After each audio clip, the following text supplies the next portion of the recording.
Hey folks, David here from the CrystaLac company. Do you have questions about combining oil-based products with water-based products? Your favorite oil-based stain or maybe favorite rattle can of spray paint in combination with CrystaLac company products? Got an interest in that? Stay tuned. I'm going to give you some tips and tricks on how to achieve. Okay, so let's talk about product compatibility between CrystaLac water-based finishes and your favorite oil-based stain or solvent-based product. Whatever it is that you may be used that may be based in heavy petroleum products. So there's some things that you want to keep in mind that dry on your oil-based manufacturer's product label may not be ready yet for a water-based product. So here's what you want to look for. Number one is off-gassing. When using heavy petroleum or solvent-based products, it emits a gas that is actually the product drying. Everybody is familiar that's done woodworking, luthiership, or crafting of any type. You're using a solvent or oil-based product, and you can hear it described as stink or that smell or whatever. Well, as long as that smell's there, your product isn't completely off-gassing. I don't know of an oil-based finish that is completely off-gassed in 72 hours. The reason it's so important for it to be off-gassed is that can cause some inherent problems when using a water-based top coat, such as Bright Tone Instrument Finish, CrystaLac Amber Tone Sanding Sealer, or even the Extreme Protection Polyurethane. Any of our products, and including the grain filler, any of our products can have an adverse reaction to those gases that are escaping from the stain or whatever product that you're using. Some of those may be like a bluing. You'll actually see a blue effect underneath the top coat, or actually bleeding into the top coat, the CrystaLac top coat. You may see some adhesion issues. It can pop up a month later perhaps, because those gases are building up under there, and in those gases are a petroleum-based product, and that can cause the water-based products like our Extreme Protection to lose adhesion under there. It's not the Extreme Protection's fault. It just has nothing to stick to because of the oil, the petroleum-based products under there. That can even cause alligatoring. There we go.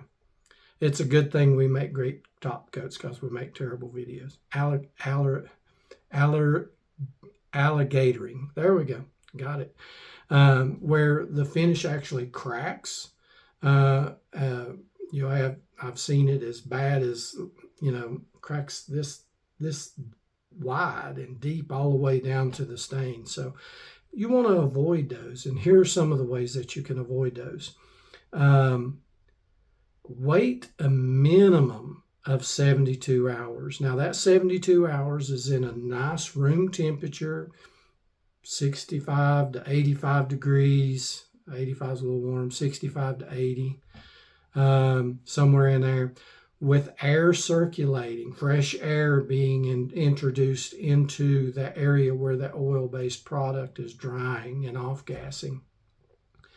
So it's really important if you're going to push it at that 72 hours to do that. Best results is wait 30 days with that vent fresh air and room temperature, if at all possible. Wait up to 30 days. Now, everybody that's going to see this video is going to go, oh my God, I can't wait 30 days. Well,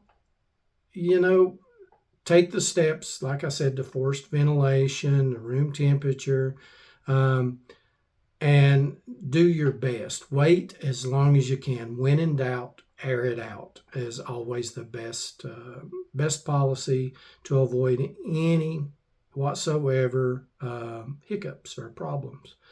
Um, Another way, and a guitar builder that uses our grain filler does this process, um, is we have it at the CrystaLac store. It's Zinsser de-waxed shellac. I like the rattle can. It's easy to use. It's alcohol based. Um, a couple of mist coats of the Zinsser de-waxed shellac. Now we'll still wait the minimum 72 hours. Then, if in doubt, grab you a can of the Zinsser de-waxed shellac. Stuff lasts forever. It's a great product. And give it a couple of mist coats. Now, I'm not talking, you're not building a finish with these. You're not doing a finish polish with this. You're using it as a barrier coat.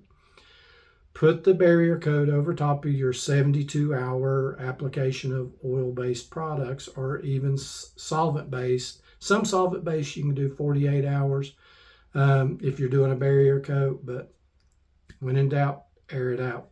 But a couple of coats of this, thin mist coats. Don't build it up. Don't try to build it up. Give it a minimum of an hour between coats.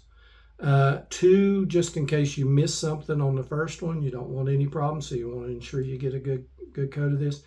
But again, you can get this at the CrystaLac store, pretty much Walmart, Ace Hardware, just about anywhere. I have this Zinsser Bullseye shellac. Put that barrier coat on there, wait an hour, and then proceed on with your top coat. Should eliminate any problems that you're going to have. Sorry about the alligator thing there, just a hillbilly. But if anybody has any questions about this, I know it's kind of mean and dirty, but anybody has any questions, please feel free to send help@CrystaLac.com. An email. Our customer service team will get right on that. And you can always go to CrystaLac.com. There you'll find the CrystaLac Academy, and we talk about many of these things in there. So if you have any questions, take those steps or drop a comment below. Be sure to like and follow the CrystaLac Company. All right, guys and gals, thank you guys and gals so much, and we hope to be seeing y'all soon. Have a good day.